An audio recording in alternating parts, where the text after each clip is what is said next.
Yesterday we nearly got hit by a cruise missile. It fell within like 20-30 meters from us. The missiles had hit us. That was pretty dangerous. It was literally like right in front of us. 3 seconds. 3 seconds later, and like I wouldn't be sat here talking to you, you know? Едем на Поросковеевку, другая команда поехала в Бахмут. Раз, два, три, четыре. Там машина тоже полная. Все, едем с Богом. Вася. Вы сказали, что вы хотите эвакуироваться. Да. Можем вас отвезти. Поедем? Поедем. Хорошо. Окей, я вывожу своих людей и возвращаю за вами.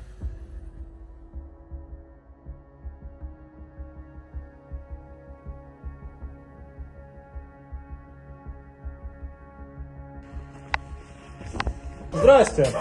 А меня Игнат зовут. Мы занимаемся эвакуацией гражданского населения. How do you persuade people to leave? I mean, it's really just about trying to build up trust with these people, you know? You try and show them that, like, hey, we are the good guys here. We are trying to help you. We don't want to just take you out to a railway station and leave you there.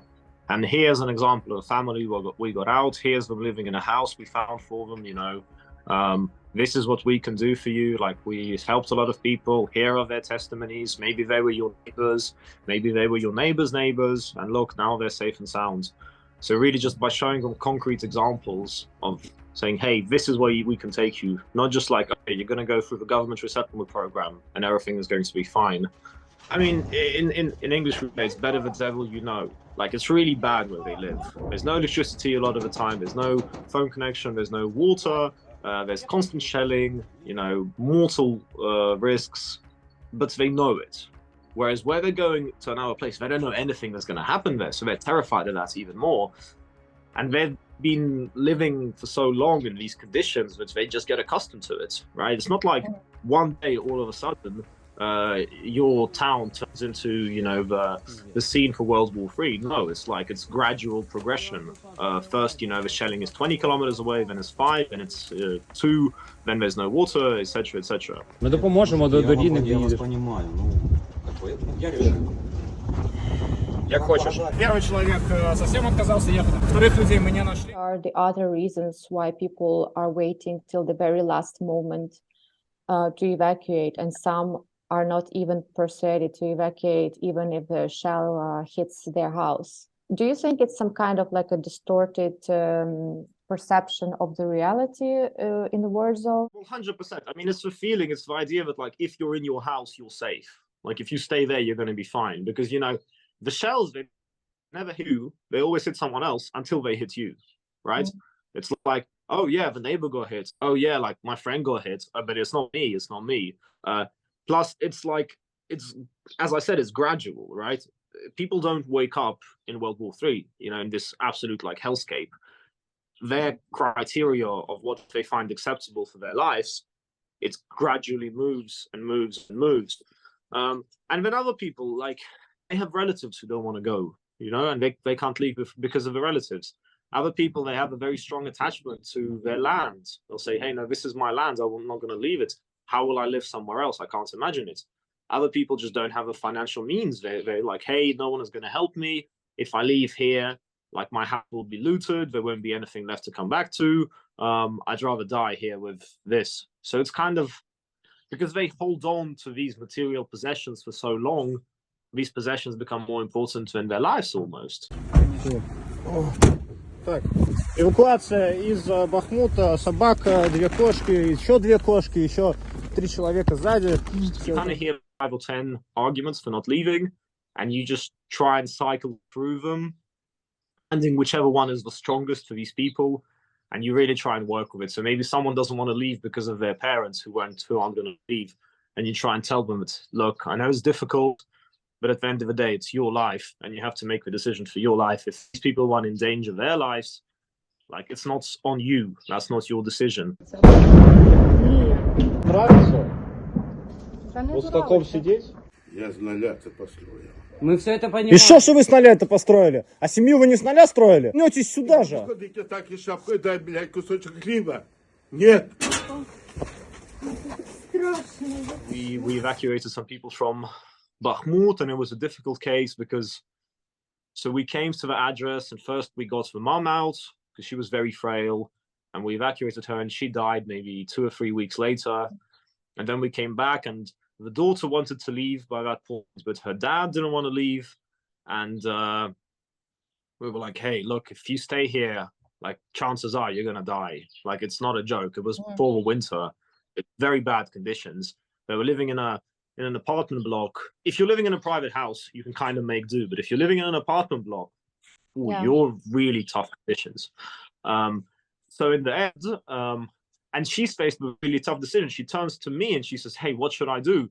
It's my dad. I don't want to leave him. What would you do? And I'm in a difficult situation because I'm kind of, deciding people's lives right then and there. So in the end, she left, and her dad, he died within 2 or 3 weeks just from the cold. He literally froze to death. So it's very difficult decisions people face a lot of the time when they have to leave. Не бойся, куклу ты привезешь мне, обязательно. Давай, одевай, ручку одевай, вторую ручку. Одевай. Все, давай. Не хочется, чтобы наша семья не пострадала, как другие люди страдают. Ну что ты такая? Шарики. Like, I don't know how it's possible to calculate that, because even if there are children there still, the parents are hiding them in cellars. And it's not like you can, go around with a census and be like, hey, how many children do you have here? What about the next cellar? What about the next cellar? What I know for sure is that one day, all the children just kind of vanished from Bakhmut. You would see kids and you'd know places where you would go where there would be kids. And then the next day, they just weren't there. And everyone started saying, oh, they evacuated, but the parents' numbers, they don't answer. All the families' numbers, they don't answer. So there's a lot of rumors, a lot of concerns that the parents have just hid their children there. I saw some videos when the military were asking children to persuade their parents to make a decision to leave. Уговори папу уехать. Ну что он вам рассказывает, что тут безопасно? Ты же сама Мы вам поможем. Do you actually talk to children or like teenagers to negotiate with their parents? Yeah, sometimes. I mean, sometimes the parents won't even let you talk to the kids, right? But to be honest, I haven't seen children in a long time. Like, you don't see anymore. Like, even if they're there, the parents hide them now because they've kind of realized what's going on. You mean in Like, Bakhmut or in yeah. general at the front line? Well, in Bakhmut and in general, in Bakhmut specifically, but also in general, like as a wider, as a wide group, like the vast majority of the parents aren't stupid enough to have their kids go and run around and play. So if they do, they sit in the cellar. And like, for example, when I went to this village, the mom, she slammed the door in our face. Like, I'm not going to break the door down to go and talk to her, so I just talk through the door. So I'm talk to the kids. The other place I went, the parents were outside the house. So I'm not going to, barge my way in so I can speak to the children. No, I really have to focus on working with the parents. Sometimes other places where it's more calm, you go and you see the parents, you see the kids, you can play with the kids, you bring them some toys, some sweets, whatever. It just depends because the situations are different in different places. How do you actually choose where to go? Do people call you themselves or do military ask you to come? How does it work? It's a combination of everything. So sometimes people will call, they'll find a phone connection and maybe they'll call their relatives and the relative will call us or they'll call us directly. Sometimes the military will call us and say, hey, we have some people where, like, can you take them? Sometimes we just go to a place where we know the fighting is intense and we say, okay, we're going to go work in these places tomorrow. And if we don't have any work, any evacuations to do, we'll just go and work with the population. So we'll go to, I don't know, an area of Chasov Yar where we haven't been before, and we'll just go house by house talking to people and say, hey, this is the situation. This is what we can do for you. If you have relatives, we can take you to the relatives. If you need housing, we can get you a house. If you are we recommend everyone to go abroad if they can, if they're eligible to leave. And then eventually, when shit hits the fan, people call us. They say, hey, you were here a couple of weeks ago. Can you come take us out? How many people can you take at one time, to evacuate them all together? In the summer, when we were working in Solidar, we were doing 50 people a day, 60 people. Not just me or my team, but we were working as a big group of volunteers. We were getting out a lot of people every day. But now It's not like that. We'll have maybe 10 people, and that's already a lot for one day. If we get 10 people, just because the demand isn't really there. If the front line shifts significantly, if the fighting moves closer to Konstantinivka, to Sloviansk, to Kramatorsk, there's going to be a lot of people who are going to leave from here. Здравствуйте, бабушка. Сейчас повезем вас в безопасность. Ножка раз. Мама. Добре. It's crazy how people transform once you take them out. So yesterday, we got some people from Bakhmut, and he just couldn't believe that there was like electricity and that the traffic lights worked in Sloviansk. The guy was just in shock, and he walked into the lift. He was like, he couldn't believe the lift worked, because he spent like 7 months living in the basement. He said, I literally only left the basement to get water. That's it. Oh, wow. So yeah, it's pretty crazy. But people can endure a lot. I will tell you one thing. Like, you'd be surprised by how much people can take before they finally break. А что у вас? Покажите, пожалуйста. Я не могу, причем, ну я ее работаю. Ну там что, осколочная? Да.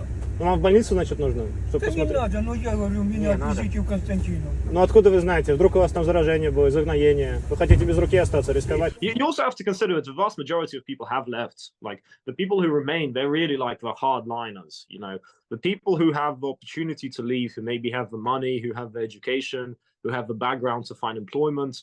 They know they can go somewhere and they'll be fine. Like me personally, like I speak, 5 languages. I can go to any country in the world pretty much and be employed. I'm worried about it, but I'm really lucky because I've had the education and the backgrounds to have these opportunities now. Some of these people there, they haven't had the same opportunities as me. And like, you have to appreciate that as well, that maybe they haven't even left their cities or, their region ever in their lives. And now you're telling them, hey, we'll take you to, another part of Ukraine, or you can go to Finland or Austria, everything's going to be okay. And they're like, what the hell? I've never traveled more than a couple hundred kilometers from my house. Меня зовут Игнат, это Артем, вот Боря стоит, и вам помогает еще Андрей. На меня, еще на меня. Двое суток что, лежали? Да. Никакой помощи не было. What are your needs when, like, I saw that you are fundraising money for evacuation. What are you fundraising them for? And is it enough what you're getting to keep working? It's mainly vehicle costs. We spend a lot of money on fixing the vehicles. Like, we just fixed 2 cars. We spent maybe $2,000 on fixing them. Then next day the car broke again, and we spent like $700 on fixing it. Then I spent another. We spent like $4,000 in a week just on fixing our vehicles, basically,